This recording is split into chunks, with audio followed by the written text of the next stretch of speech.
Welcome to Revolution Against Evolution. I'm your host, Doug Sharp. Your co-host Rich Gear here as well. And recognizing EVOSPEAK. What is EVOSPEAK? That is what it's jargon that the evolutionists use. Fair enough. Okay. To deftly and subtly mislead you. Okay. You know, Doug, when you say it like that, it reminds me of much of cultic action that I've run across. Mm-hmm. Cults will use the same words that, let's say, an evangelical Christian, and they use the same basic words, but they mean something totally different. Yeah, okay? That's right, yeah. And this happens in evolution speak or Evo speak as well. All right, Doug, well, let's get right into it. Okay, well, I took this out of my first book, which was published in 1986, and I've made a lot of changes since, and I brought it today because this was a chapter in that particular book, but in subsequent chapters I decided not to necessarily use it, and for one reason or another. I don't really remember why I took it out, but Maybe the next version you can put it back in. Who knows, yeah. Especially if you like the show. But anyway, what this came about, there was a list of these words that Dr. John Moore used in his book, How to Teach Origins Without ACLU Interference. Ah.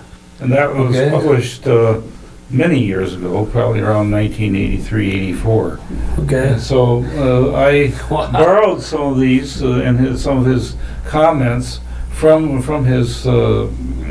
that book, and I put it in this particular book. Now, when I wrote this book, there was a lot of things I tried to consider in it, whether or not something would change over time, and at that time there was a lot of things in the news about Noah's Ark and the search for Noah's Ark, and I remember those days. And a lot of excitement about the trips to Mount Ararat. Mm-hmm. So I had a chapter in this book about that, and then I removed it because it was something that was still unresolved, and it wasn't really relating to the rest of the book. And so that's part of what you do when you're doing editing, and you have to figure out if something fits or if it doesn't fit, and so that's what in our current version of Revolution Against Evolution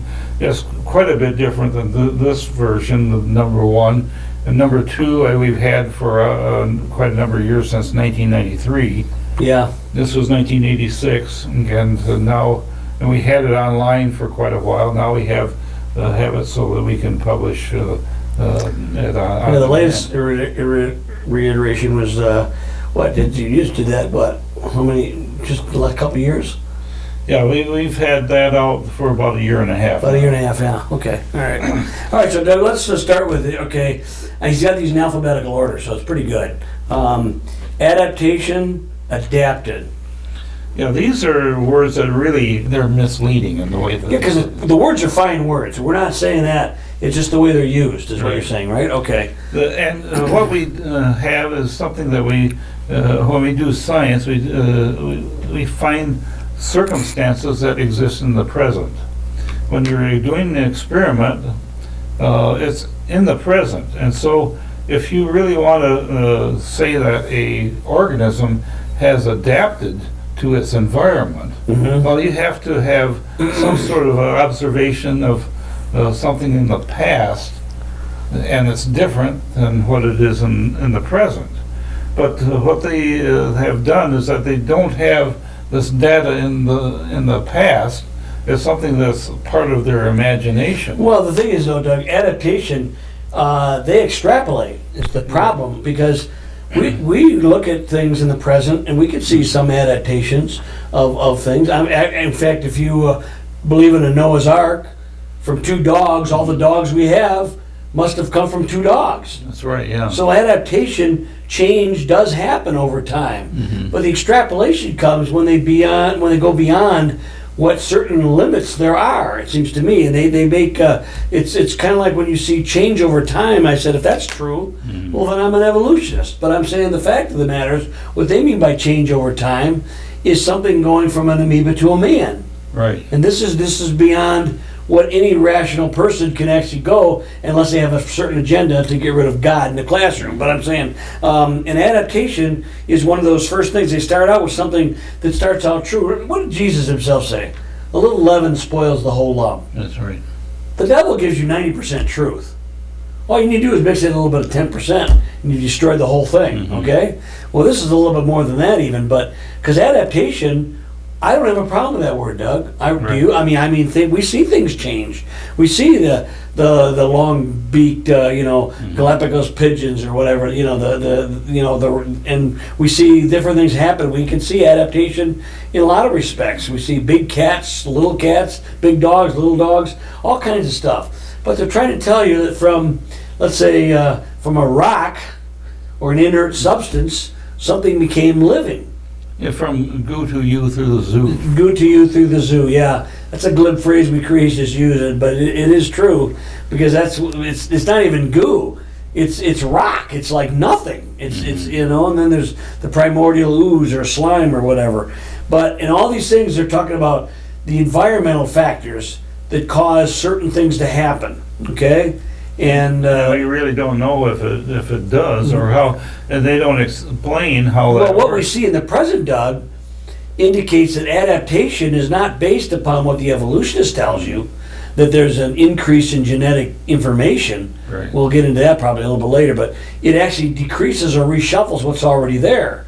That's what we see. We don't see something brand new happening. So the creationists would say that in the beginning, God created all the all the organisms, Right. with all of the genetic information that exists Potential in the world today. to adapt to environment. And then it spreads out from there, and so that's why you see the differences. Right. So let's say, okay, Doug, let's go on to the next one. We can come back to this one. This is a whole loaded thing here, but okay, I like the word advanced. Yeah, and as opposed to primitive. Yes. I hate that word. I don't like it even in the church, Doug. This is the primitive church. That means it's not as evolved as much as that. I do not believe in. I think that's an evolutionary construct, and it basically tells you the earlier thing was less developed or whatever, and now we've gone beyond it. And that's what you're talking about when you say advanced here. And also, there's another thing, complex. It's similar to that. Complex. All organisms are complex. Oh yeah. How about the trilobite, Doug? This is a creature that supposedly evolved, came to life in the Precambrian explosion. Okay? And it's got an eye. It's called a trilobite, trilobed eye. I mean, the eye is so complicated that I don't think there's any creature today that even has an eye as advanced as a trilobite.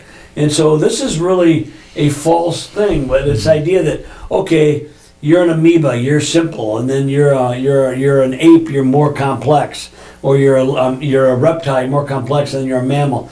This is what they're using that whole idea of complex. So you're saying advanced and complex kind of, well, so that I like that all organisms are complex, but even the earliest ones based on evolutionary scenarios, right, that are complex. Yes. And there are certain kinds of fish and marine organisms that have 25 times the DNA content of the humans have. Yeah, think about that.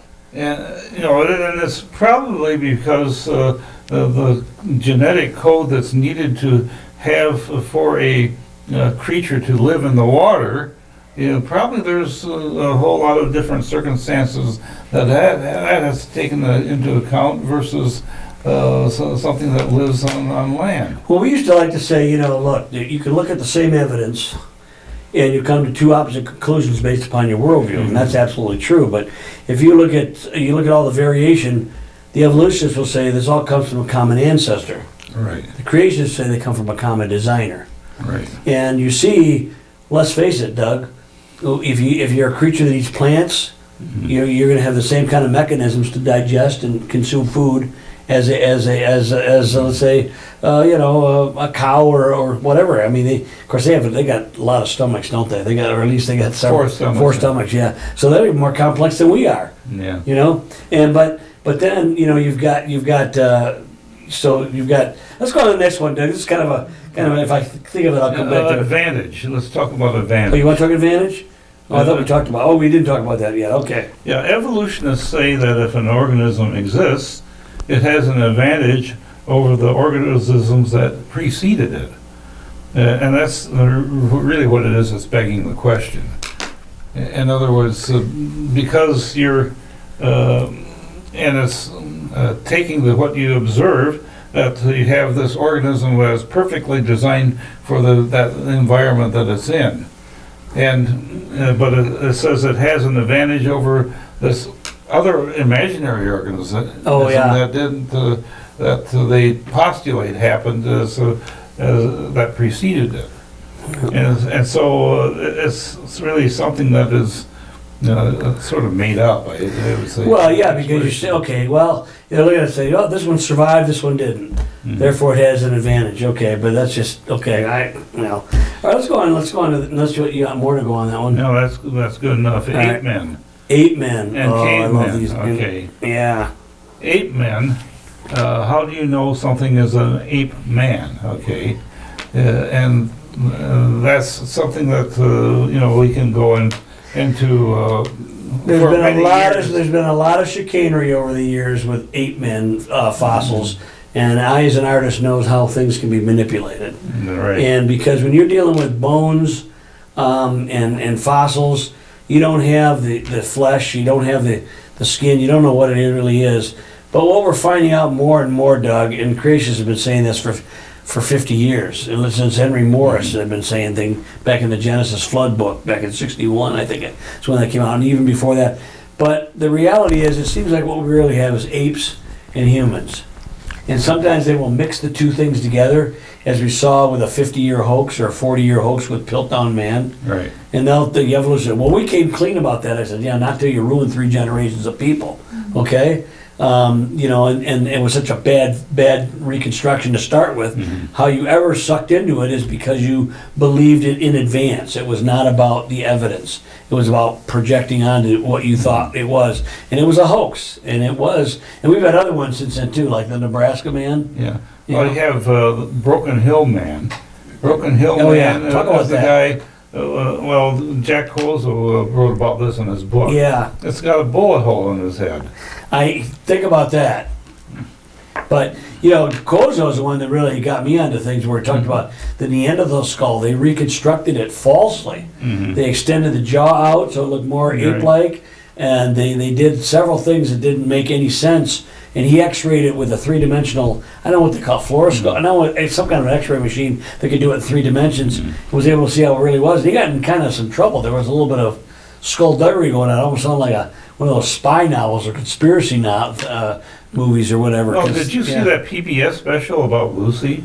Where they were showing on the PBS special this fellow actually using the Dremel tool on the jawbone to make it fit. They actually showed that? Yes.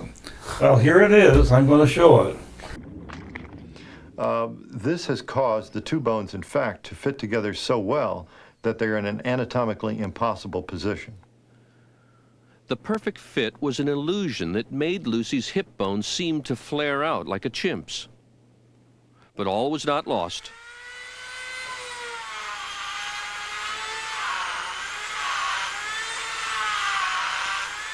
Lovejoy decided he could restore the pelvis to its natural shape.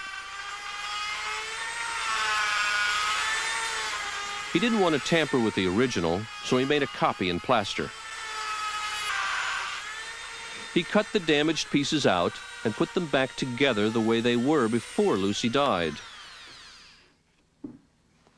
It was a tricky job, but after taking the kink out of the pelvis, it all fit together perfectly, like a 3-dimensional jigsaw puzzle.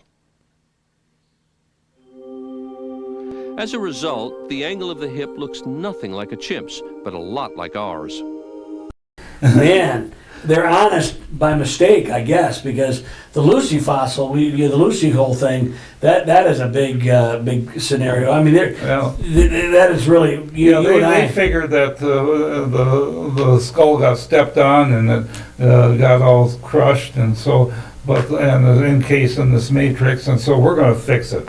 We're going to make it the way it should have been. Yeah, I didn't see that special, Doug. I mean, we've talked for years. We've talked many times on this show, Doug, how they've put the Laetoli footprints and incorporated them into the fossils of Lucy, which was missing their hands and feet. And since then, they found true Australopithecine skulls and skeletons with hands and feet that prove they were more arboreal than modern chimpanzees. And so the whole idea that they had human hands and feet, yet, Doug, I saw it at the Michigan State Museum. It had human hands and feet. Chicago Museum of Natural History, human hands and feet. I know there's a thing at the St. Louis Zoo, human hands and feet. It's all false. And they're beginning to say it, but again, if they ever come out and say the truth, Doug, they still ruined like three generations or 4 generations of That's people right. who believed and bought into this thing. And they're not looking anymore because it's all fait accompli, a cycle thing. No. Well, what about cavemen? Or do you want to talk some more about cavemen? Well, let's talk about cavemen, Okay. because really, cavemen are really only people who live in caves. Correct. And there are people who live in caves today. Yeah, modern day troglodytes. They have a whole civilization of those things. Was it Asia Minor somewhere? It's up in there. And boy, I got to tell you though, those caves are well appointed. They looked really nice. So I got to tell you, they got their TV satellites in there, carpets and things, but they live in caves. There's other ones not so nice. They were in the Philippines. There were some people in the Philippines that were living in caves. But the Bible talks about people who were living in caves. And, Well, when we went to Sterkfontein Caves in South Africa, right? what we found out there was that the Australopithecines that they found in those caves didn't live in the cave. Yes, They that's were, true. They were there because they fell down through a hole, and then died in Yep, down the cave. Yep. in the cave, and then they got encased in the matrix of the flowstone. So Right. that's really all it is that either people intentionally live in caves, and it doesn't mean they're primitive or modern, or it's something where they Yeah, a lot of times they've got like those or Neanderthals. use it as burial Yeah, site. burials. Yeah, exactly. Yeah, and it's very obvious they're burials.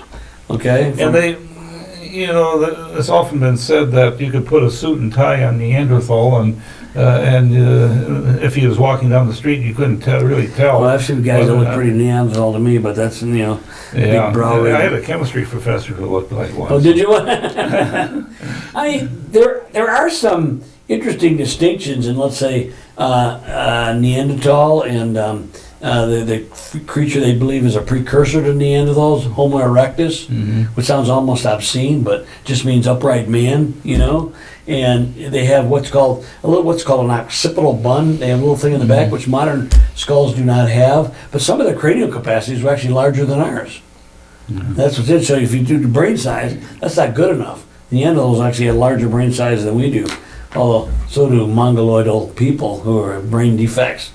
Large cranial things. But anyway, all right, Doug, what about creation?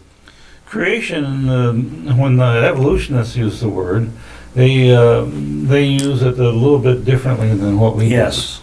do. And they will convey the coming of something into existence as it's new by some natural means. Yeah.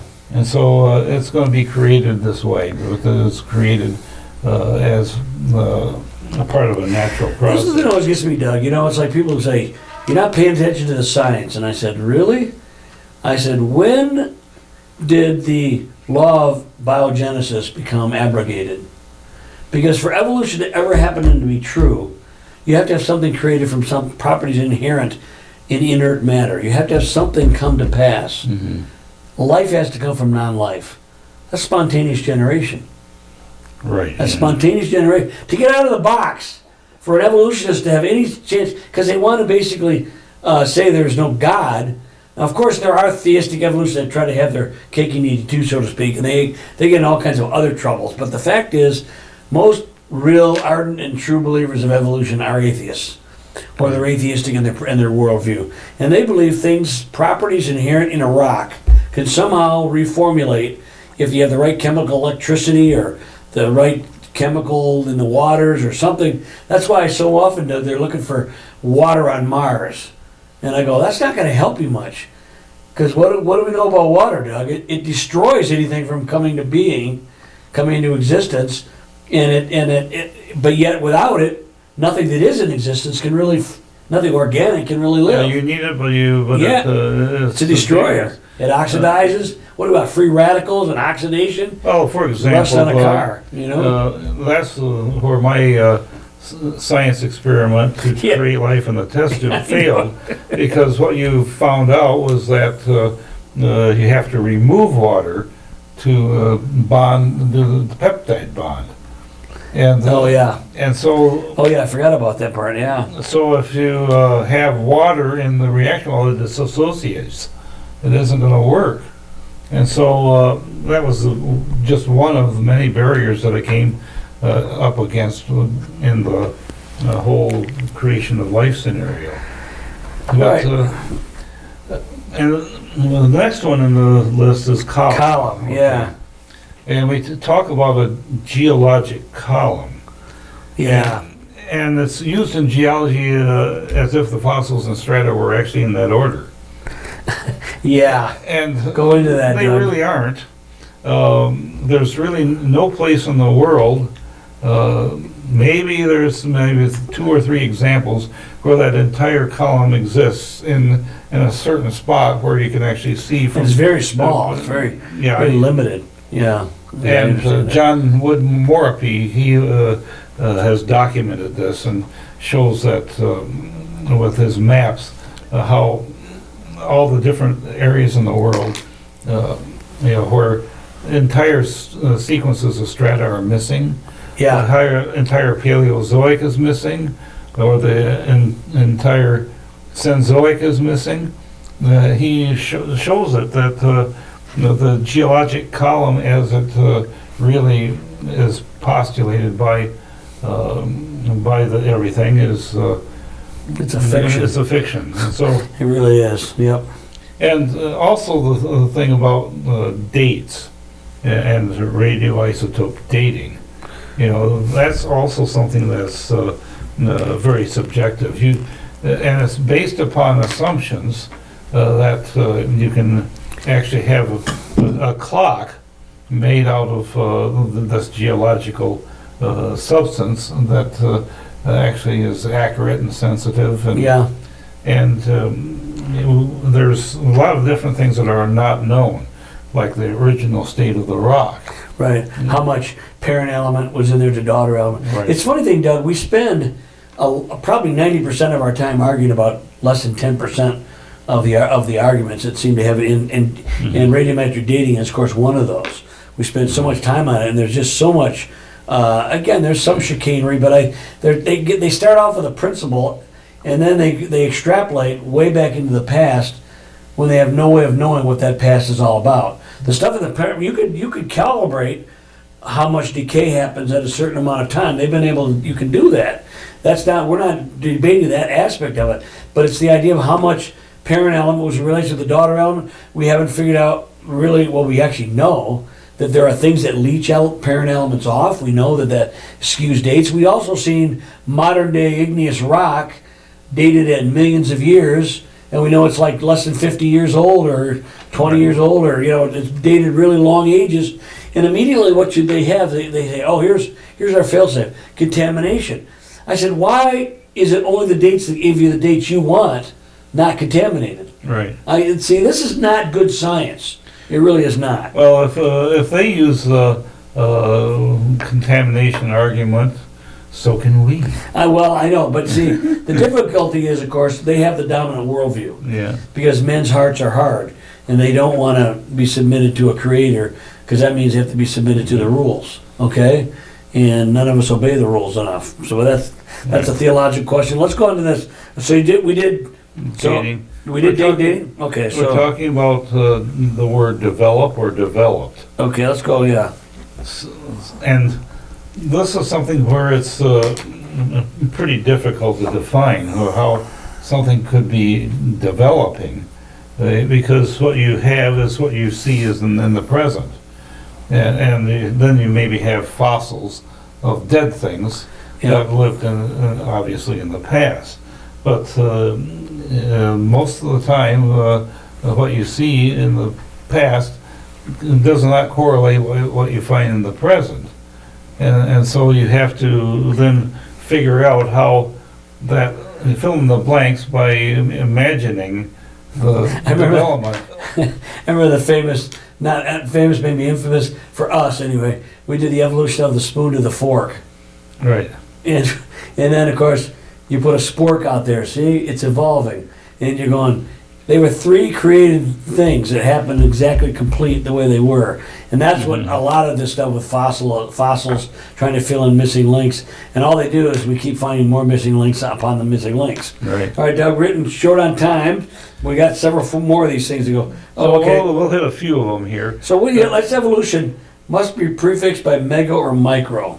I think that's a good one. That was something that Dr. John Moore was really bugging about, because he hated the fact that people were ambiguous about what they meant by evolution. Yep. And it can mean one thing, they can point to microevolution, something you can see and observe, and then extrapolate to mega evolution, which is from the goo to you through the zoo. Right, and we talked about that earlier in the show about the difference between the micro and the mega is about genetic information.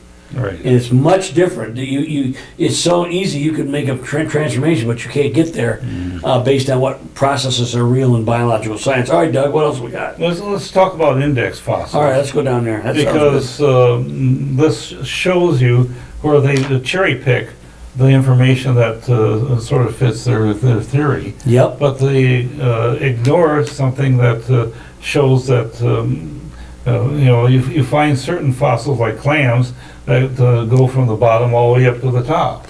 Yeah, in fact, 95% of the fossil record is clams. Yeah, 95% of the other 5% is fish. Yeah, yeah, what you'd expect if they're on the bottom of. But Doug, the index fossils I find interesting. When you find something that really throws them off, they just suddenly either forget about it, they get raw. Remember the coelacanth? Mm-hmm.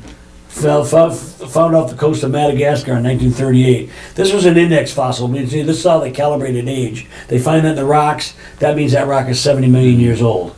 Okay? And here they find living ones. Right. Or what's that one plant we were out in Arizona? The psyche. The woolly pine. Woolly pine, yeah. Supposedly extinct for hundreds of millions of years, And now we have living ones, okay? So that index fossils are just arbitrary and half the time I think they're fallacious, but that's wrong. Okay, so what do you want to do? Mutation, natural nature, natural laws, natural selection. We've talked about all of those to some extent. Yeah. And I'll talk about the last one here, unconformity and overthrust. These are mechanisms that they use to explain why there's some missing strata, or why some strata is on the older strata is on top of the younger strata. So the overthrust concept is where you have some rocks being lifted up and shoved over, and so then you get them out of sequence. Well, in many of the cases that we've studied and gone to see, yes, we've seen them ourselves. This to see the mountains that are involved in this whole sizable missing strata. And this is important. Why, Doug, as we finish up here? Why is it important that we got missing strata, upside down strata, no place in the geologic column that's accurate to what it is? Because the geology gives you the time. Right. And boom, this refutes it. Yes. And they can't get around this, and so they just have to hem and haw and figure out what to do next. Yeah. Well, we hope you enjoyed our little whirlwind tour. Whirlwind tour of the glossary of evolution. We'll see you next time on Revolution Against Evolution.